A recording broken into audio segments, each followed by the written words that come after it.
Zone de contact, une émission de Spoutnik Afrique.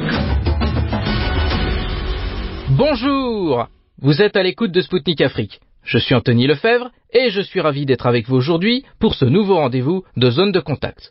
Pour ceux qui nous découvrent, Zone de contact est votre nouvelle émission qui vous décrypte la complexité de la géopolitique mondiale. Il y aura un avant et un après. La chute d'un missile ukrainien en Pologne a poussé le monde dans l'expectative. Aujourd'hui, il convient de s'interroger sur les raisons de l'attitude va-t-en-guerre des pays baltes vis-à-vis de la Russie, qui s'est une nouvelle fois manifestée peu après la chute de ce missile. Celle-ci a contrasté avec l'attitude plus prudente de l'Occident. Que cachent les déclarations anti-russes des pays baltes? N'assiste-t-on pas à une fatigue occidentale sur le dossier ukrainien? Pour Zone de contact, le conseiller stratégique Bertrand Scholler nous décrypte sa vision de la situation. Écoutez notre entretien. Bonjour Bertrand, merci d'être à nouveau parmi nous sur Zone de contact. Bonjour Anthony et merci de me recevoir. Je vais démarrer avec cette question. Alors que les dirigeants occidentaux ont fait rapidement preuve de prudence concernant le missile ukrainien, l'Ukraine ainsi que la Lituanie, la Lettonie et l'Estonie ont tout de suite montré du doigt la Russie sans avoir la moindre preuve de son implication. Est-ce qu'on peut parler là d'une tentative de transformer ce conflit en une crise mondiale de la part de ces pays ?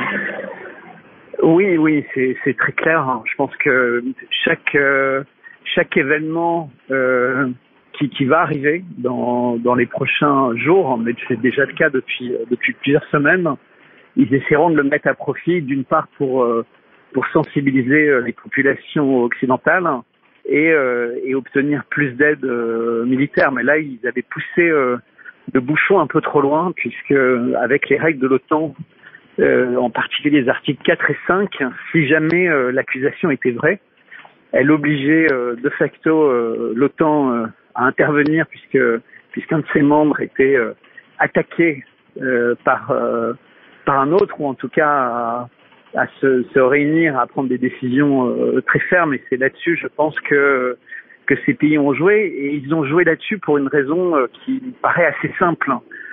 C'est que malgré les apparences de victoire avec le retrait des Russes, le repli russe de Kherson, et puis un certain nombre de gains de territoire par l'armée ukrainienne, on sent bien qu'elle est complètement exsangue, qu'elle est totalement dépendante, en tout cas pour les équipements et pour la formation de ses soldats des pays de l'OTAN.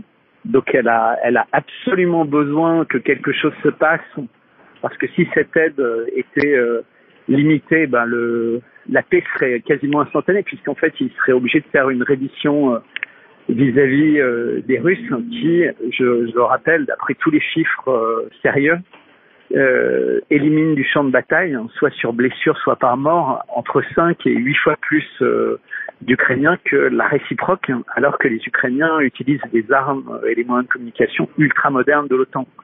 Et ce qui s'est passé également, mais peut-être on y reviendra plus tard dans l'entretien, c'est que depuis que les Russes font les campagnes de missiles et de drones massives certains jours, eh bien on se rend compte que la défense antiaérienne, qui là pour le coup est totalement occidentale, est complètement impuissante à protéger les sites clés, donc qui sont les centrales électriques, les transformateurs électriques, etc. Ce qui fait que l'Ukraine, qui est quand même un pays moderne, qui est un grand pays d'Europe, est quasiment au point de rupture électrique. Et je pense que si vous êtes le dirigeant d'un pays qui n'a quasiment plus d'électricité, ce qui est catastrophique pour les habitants et pour les entreprises, qu'elles soient commerciales ou industrielles, parce qu'on a tous besoin d'électricité, et ne serait-ce que pour l'eau, eh bien, on sent qu'il va y avoir une grosse instabilité au niveau de la population, parce que jusque-là, la population avait une vie confortable, bien plus confortable que la population du Donetsk depuis 2014. Et là, ils sont en train de comprendre que les bombardements, même si c'est pas sur eux, mais à proximité, plus l'absence d'électricité, plus la difficulté d'avoir de l'eau, plus toutes les conséquences sur la chaîne de valeur et leurs emplois et leurs salaires, etc., c'est téléphone ou Internet. Donc on a une situation explosive qui pourrait à elle seule justifier que Zelensky ait immédiatement sauté sur cette occasion. Mais d'ailleurs, je voudrais dire que beaucoup d'experts militaires occidentaux, pas que russes, indiquaient que pas mal de dégâts sur les populations civiles lors des vagues de missiles et de drones étaient liés à la défense antiaérienne qui ratait sa cible et les missiles qui allaient se perdre parfois sur des immeubles ou sur des maisons d'habitation. D'accord. Alors, oui, pour les États baltes, la situation dans les États baltes, si vous regardez en fait l'évolution de l'inflation dans les pays dits occidentaux, dans les États baltes, elle est catastrophique puisqu'elle est à plus de 20%. Et déjà au-delà de 10%, c'est dur à supporter pour les personnes les plus pauvres, puisque l'inflation touche essentiellement les personnes à bas revenus, mais une inflation à 20-25% et qui est l'inflation officielle. Et oui, tout à fait. Souvent, elle est diminuée. Elle est vraisemblablement intolérable.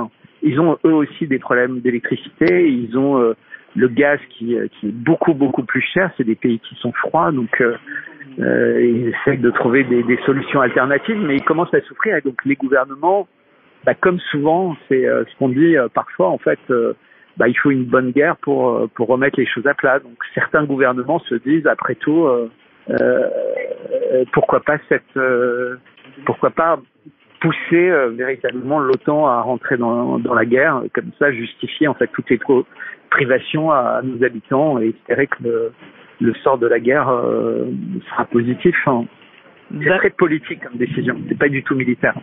Oui, tout à fait, c'est très politique et il convient de se poser aussi la question sur le fait que éventuellement, est-ce que ça ne cacherait pas une sorte de concours, une sorte de rivalité régionale dans la rhétorique russophobe, puisque la Pologne, lorsque le missile est tombé, elle n'a pas cherché à calmer le jeu tout de suite. Donc ça a mis quand même l'ensemble de la communauté internationale dans l'expectative. Et de l'autre côté, on a des pays baltes évidemment qui se sont jetés dessus. Et on a eu la première ministre estonienne Maja Kallas qui avait admis un peu plus tard, mais de toute façon, on savait que ce missile n'était pas tiré par la Russie. Est-ce qu'il n'y a pas dans cette région un concours de rhétorique russophobe selon vous? Si. Alors déjà, peut-être qu'il faudrait revenir un tout petit peu en arrière avec Nord Stream 1 et 2. Donc, si vous vous rappelez, immédiatement, il y a un ex-ministre, donc parlementaire polonais, qui avait fait un tweet « Merci les États-Unis » et qui avait fait couler de l'encre partout dans le monde puisque c'était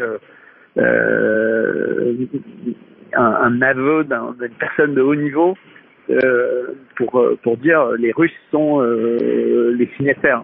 Depuis, les Russes, les Américains sont les signataires de cet attentat.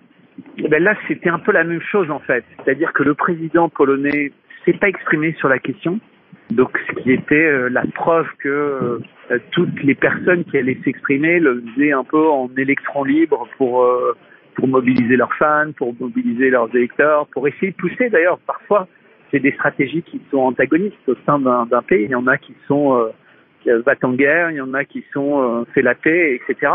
Donc, ce qui était rassurant, c'est que le président polonais ne s'est pas précipité là-dessus. Ce qui n'a pas été le cas dans les États baltes. Mais je pense que c'est un peu comme en France quand vous regardez sur les plateaux télé, vous avez ceux qui poussent absolument à intervenir en permanence. Alors je vais citer BHL, l'inénarrable BHL, mais il y en a d'autres et qui sont tout le temps dans les cercles du pouvoir à pousser pour plus de sanctions, pour plus d'interventions militaires. Évidemment, c'est la même chose dans tous les pays. Et ce qui était important, en fait, dans ce G20, et je pense que c'est quelque chose de majeur qui s'est déroulé au cours des dernières semaines. D'abord, il y a eu des réunions à très haut niveau en Turquie entre les Russes et les Américains qui ont été officialisées. Et en parallèle, il y avait des attentats, donc ça, c'était pas forcément prometteur vu ce que les Turcs ont déclaré suite aux attentats. mais qui n'est pas forcément liée à la Russie, mais plus au pouvoir en Turquie.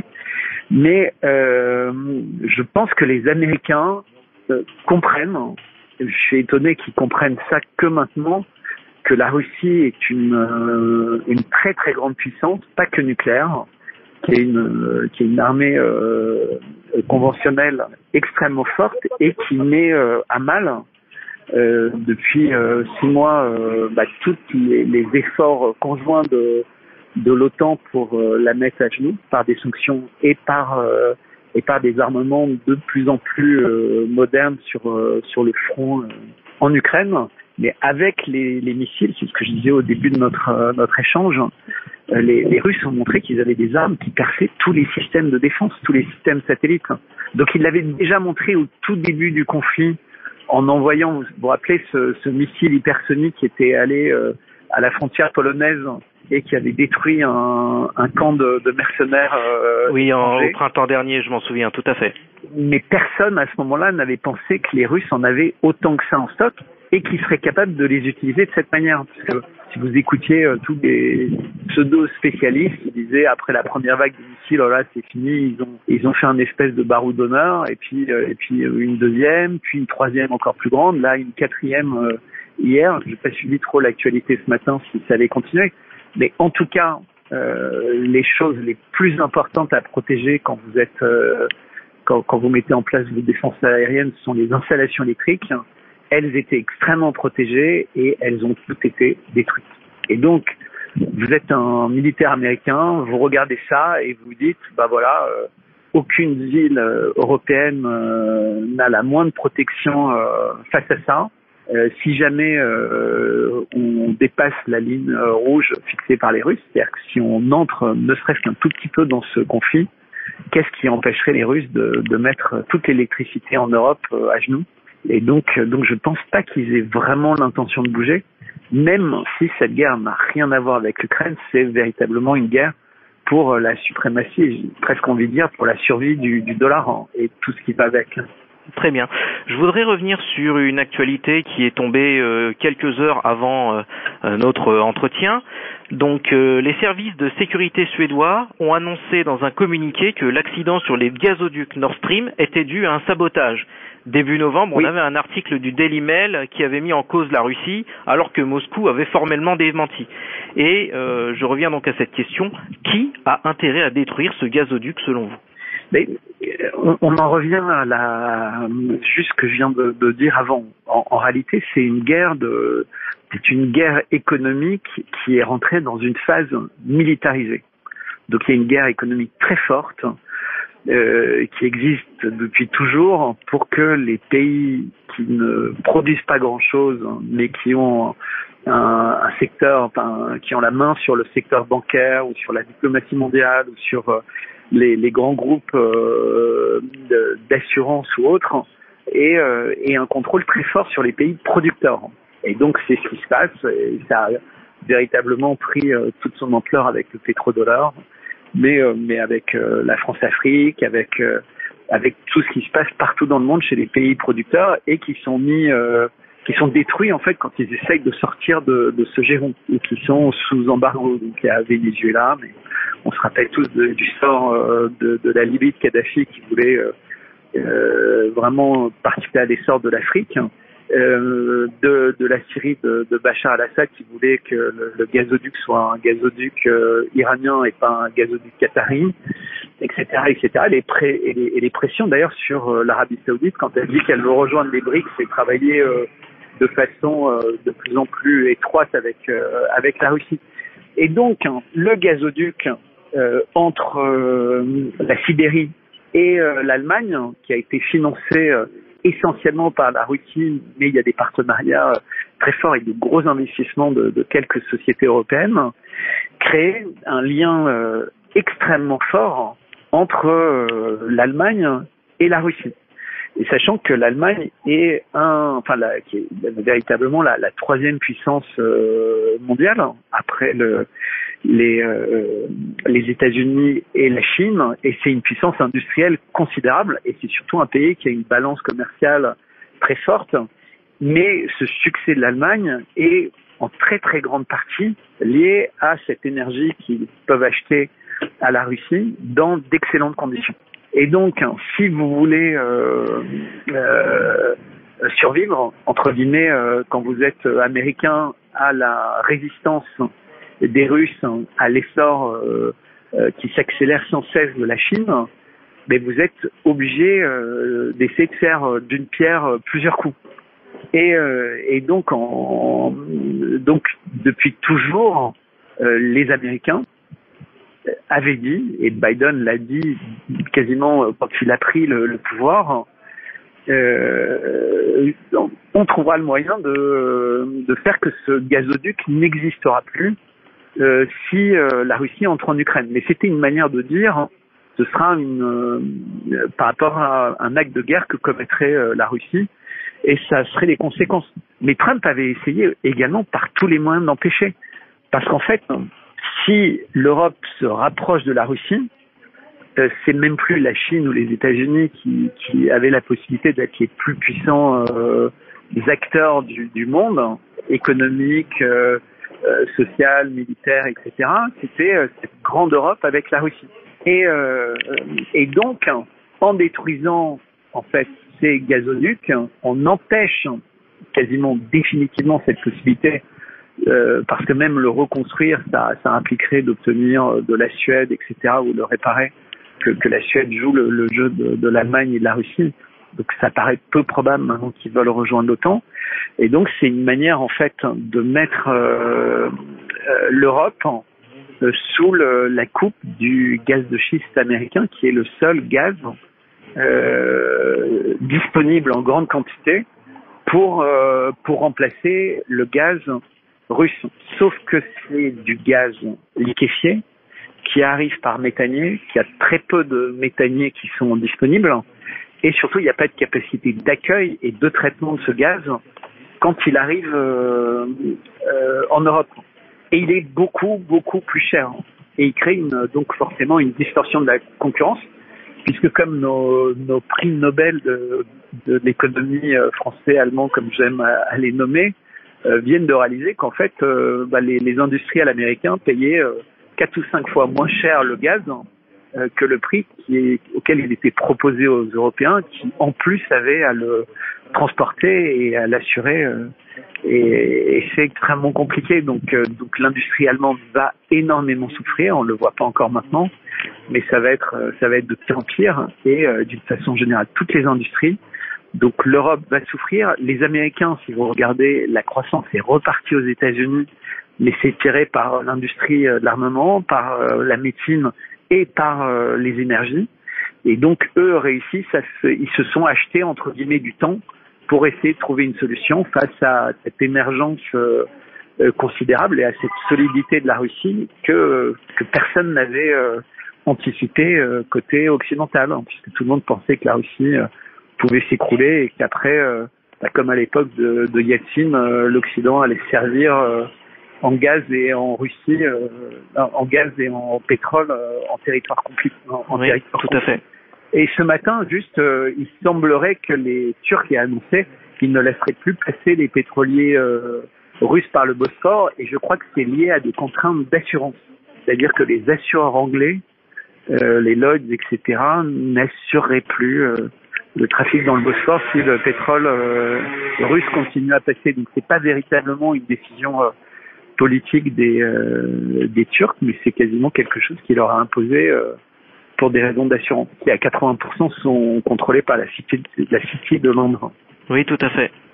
Qui n'est pas forcément un ami de Moscou. Et oui, c'est vrai que ça concerne aussi justement le transit des produits agricoles. Bon, l'accord du blé vient d'être renouvelé pour 120 jours, mais on sait qu'il y a des problèmes d'assurance qui empêchent justement les cargos russes de faire passer aussi bien ces marchandises-là que les marchandises pétrolières, les produits pétroliers aussi, puisque la Russie, même par bateau, continue d'exporter son pétrole. Il y a des pays, par exemple, comme la Grèce, qui sont très dépendants de cette activité. Pour mes auditeurs, j'ai eu l'occasion de le rappeler dans mon émission précédente, si si vous la suivez. Maintenant, je voudrais revenir sur cette crise. On va parler de Joe Biden parce que on a parlé des pays baltes et de la Pologne, mais il y a eu une réaction qui était assez étonnante venant de la part de l'Occident. Dans la nuit justement qui a suivi ce tir, on a Joe Biden qui a déclaré à un journaliste de Bloomberg que les accusations de Zelensky n'étaient pas une preuve. Est-ce que on peut dire que cela montre une certaine fatigue de l'Ukraine au sein du camp occidental?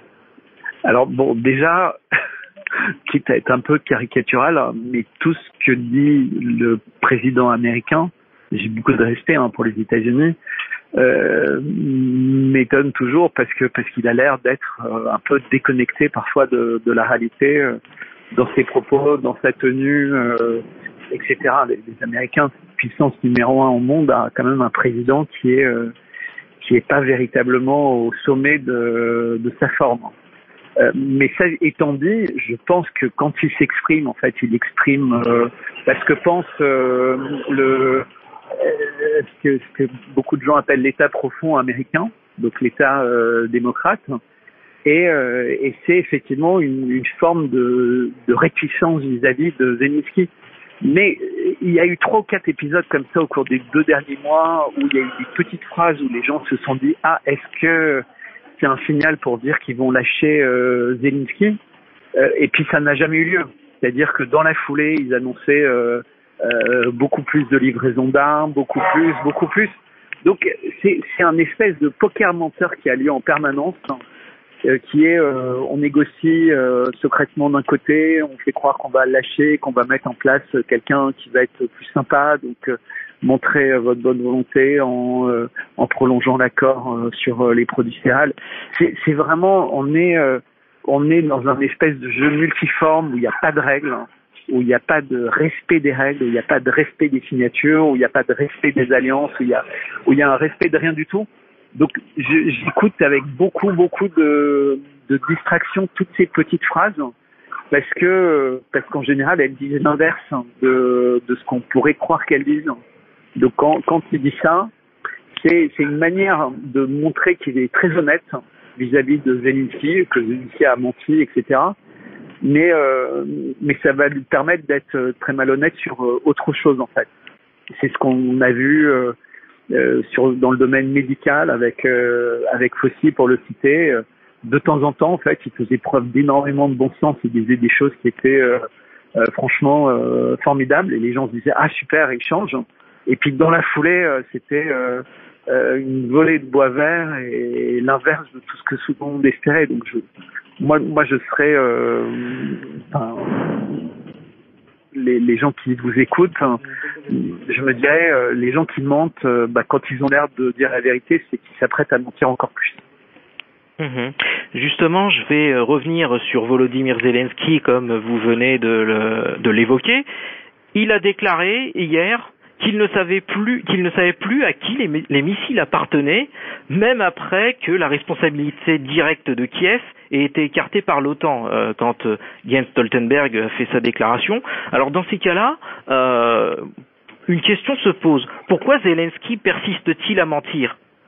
Alors déjà, je pense qu'en fait, ce qu'il voulait dire, et il y a eu cet élément de langage qui s'est beaucoup diffusé sur les réseaux sociaux, Internet, sur certains plateaux de télé, ce sont des missiles de fabrication, de conception russe.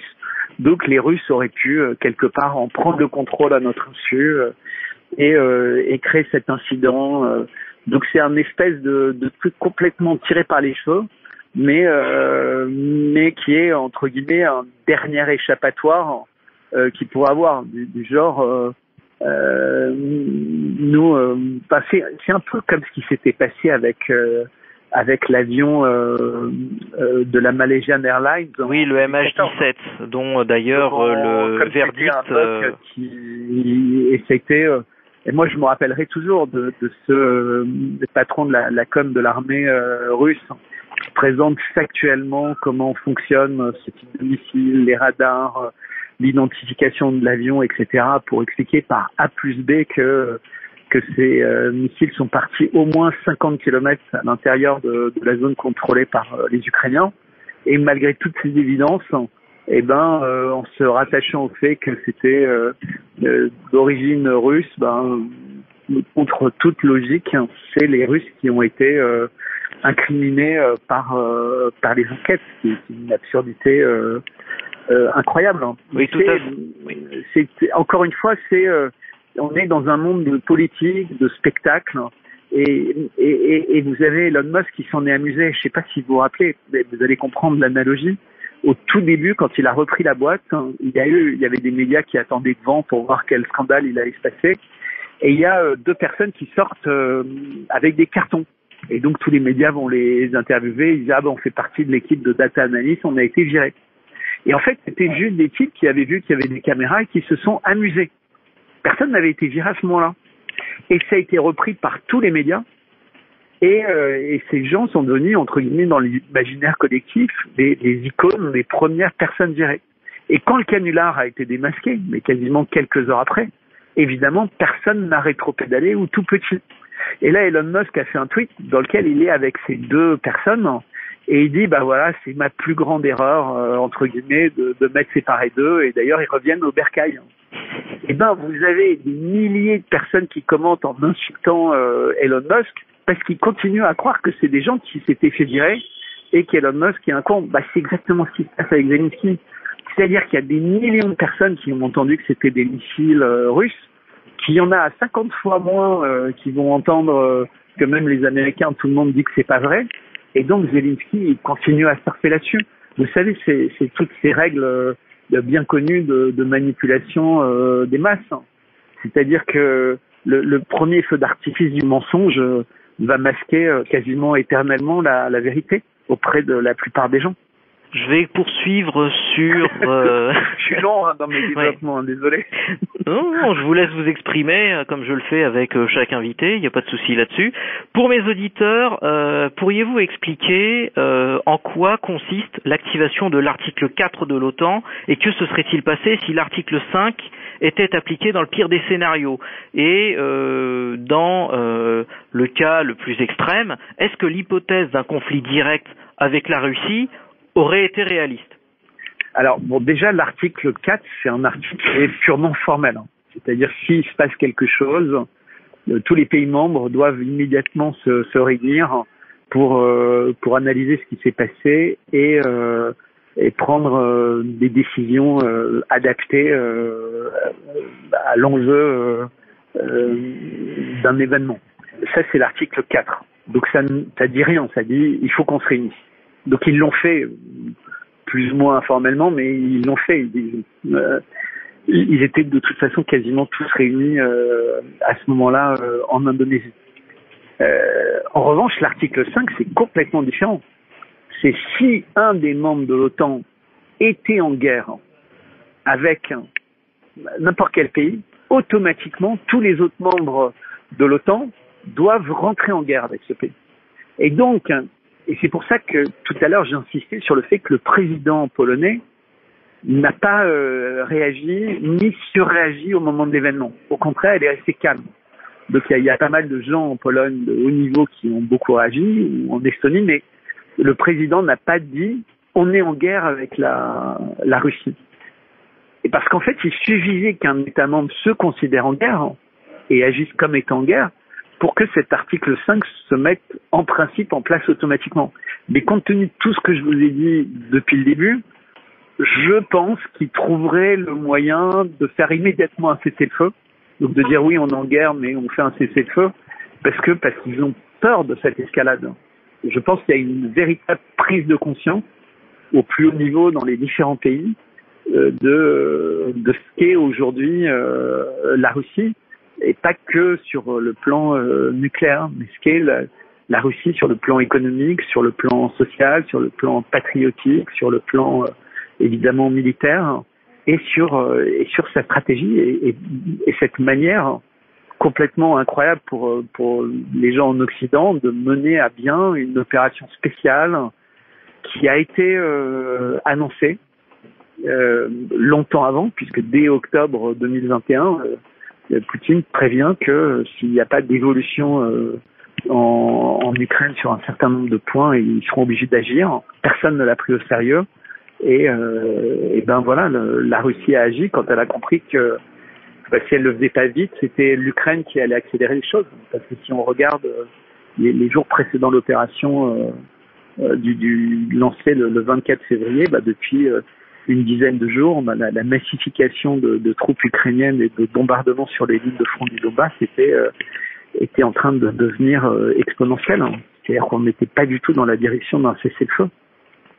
Voilà, donc article 5 automatique, mais s'il était demandé par un des membres, je pense qu'automatiquement les autres se déclaraient en guerre, mais demanderaient vite un cessez-le-feu pour éviter que ça s'enflamme. Donc je suis pas du tout quelqu'un qui dit on est à la veille d'un holocauste nucléaire. Ça peut arriver, il peut y avoir des dérapages, il peut y avoir de la folie, mais prenons conscience de la véritable puissance et cette force tranquille de la Russie, je pense que ça n'aura pas lieu. En revanche, et ça va vous paraître très anecdotique, mais la couverture de The Economist, vous savez, celui qu'ils font chaque année à la fin d'année pour présager un peu ce qui pourrait se passer l'année prochaine, et qui ressemble à des cibles avec des balles, jeux d'échecs, jeux machin, etc., est beaucoup plus inquiétante parce qu'on voit bien la place des individus et ce qu'ils peuvent à nouveau représenter pour un certain nombre de personnes. Donc je pense que les choses pourraient aller dans cette direction-là. Donc tous les signes entre guillemets d'apaisement des Américains, moi je les prendrais très au sérieux et je protégerai infiniment mon président. Très bien. Je vais poursuivre. Je sais pas si je suis clair. Justement, vous êtes très très clair. Il n'y a pas de souci. Je vais poursuivre sur l'ancien président ukrainien Petro Poroshenko qui s'est fait piéger par des farceurs russes. Excellent. Il avait expliqué, donc, ces farceurs russes l'ont piégé avec la voix de l'ancien ambassadeur américain en Russie, Monsieur McFaul, et il a raconté à ces farceurs qu'il avait en réalité besoin des accords de Minsk pour obtenir un délai d'au moins 4 ans pour développer l'armée ukrainienne et que de toute manière il ne souhaitait absolument pas les respecter. Et dans une certaine mesure, est-ce que l'on peut dire que l'Ukraine, de toute manière, elle cherchait dès le début à entrer en conflit avec la Russie? Alors, est-ce qu'on peut dire ça de l'Ukraine ou est-ce qu'on peut dire ça des politiques extrêmement corrompues et quitte à forcer le trait qui politiquement extrémistes entre guillemets et qui comme on sait se nourrissent toujours extrêmement de tensions régionales, etc. Donc est-ce qu'ils avaient vraiment envie de rentrer en guerre? Est-ce qu'ils avaient envie de je sais pas, mais c'était un excellent moyen d'avoir des milliards qui affluaient vers l'Ukraine pour la militariser, pour.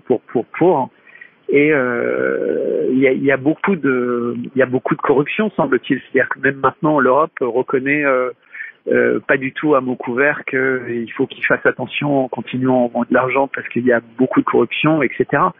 Et puis ces hommes politiques, qu'on le veuille ou non, ils ont été placés les uns après les autres en fonction de leur profil et de médias extrêmement puissants.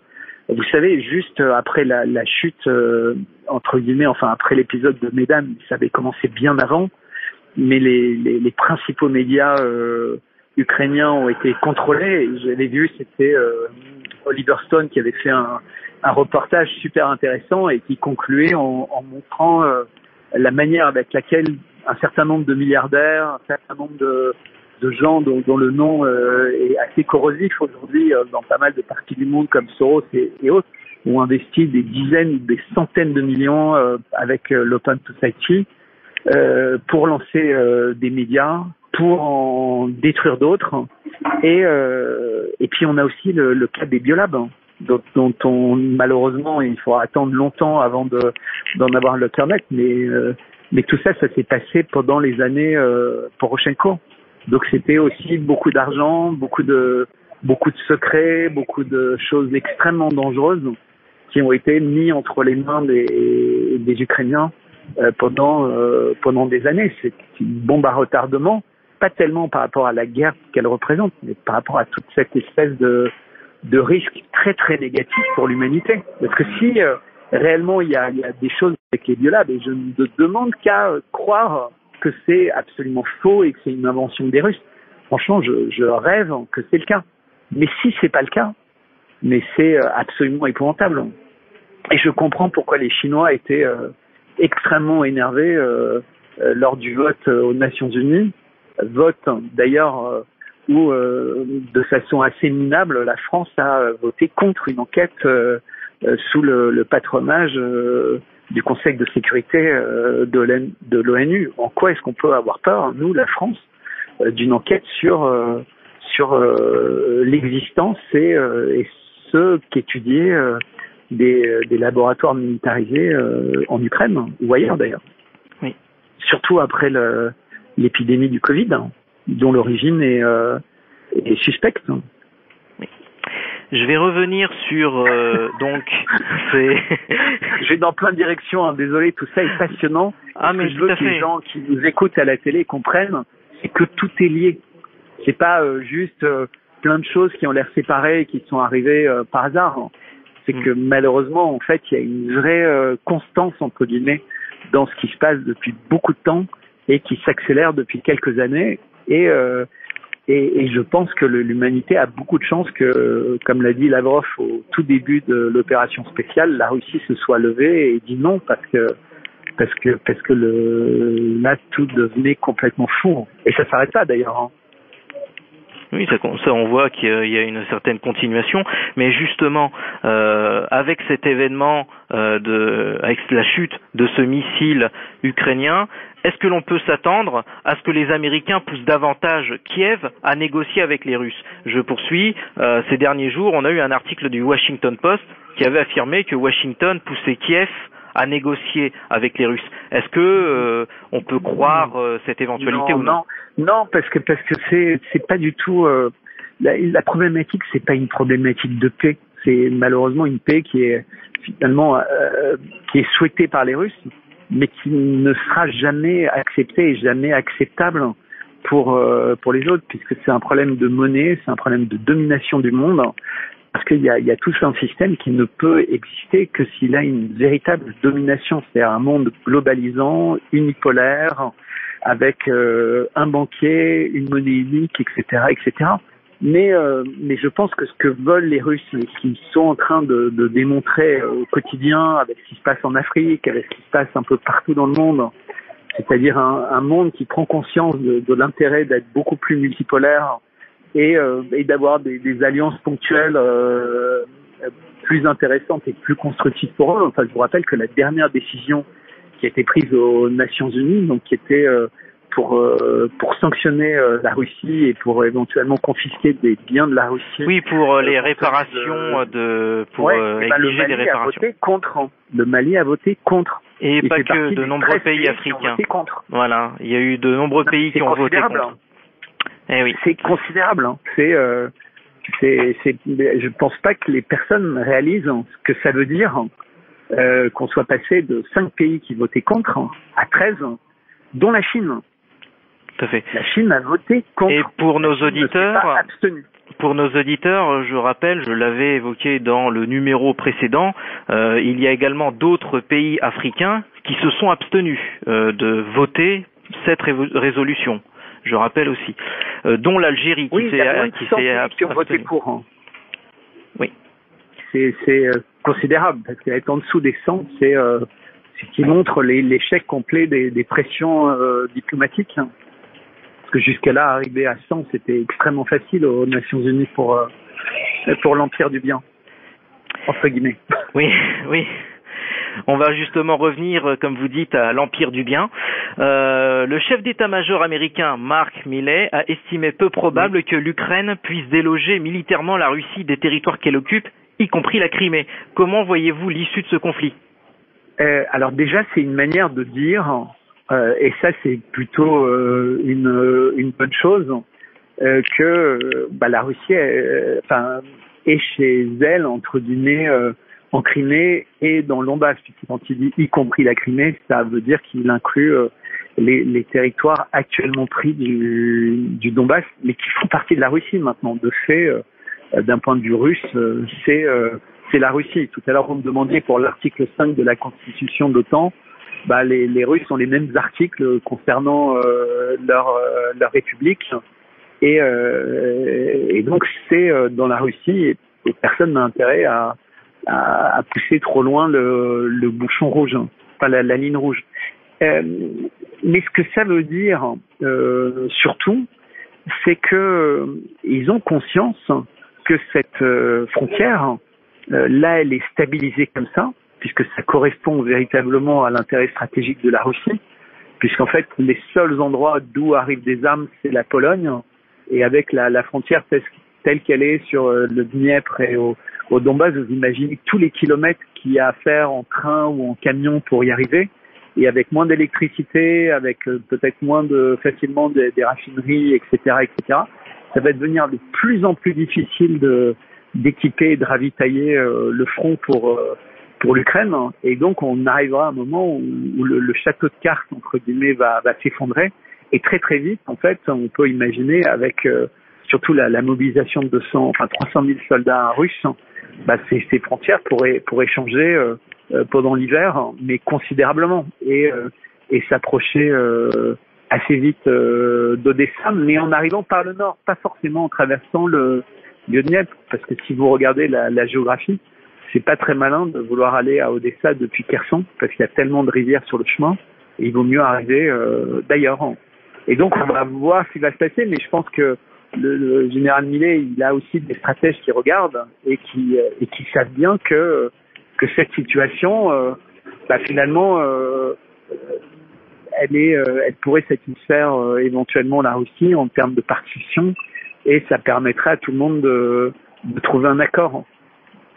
Et c'est un militaire qui parle. Et encore une fois, c'est les politiques qui décideront, et ils n'ont pas forcément conscience de ce dont les militaires américains ont conscience.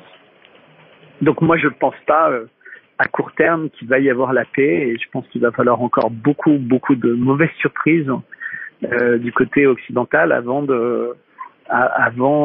cette paix. Mais est-ce que d'ici là on va avoir faim en Europe? Est-ce qu'on va avoir froid en Europe? Qu'est-ce qui va se passer en fait pour que enfin on ait des politiques qui disent ok, on a eu complètement tort, il faut qu'on discute avec les Russes, c'est nos amis, ils nous ont jamais voulu de mal, on n'a pas voulu les écouter, on aurait dû les écouter, et voilà.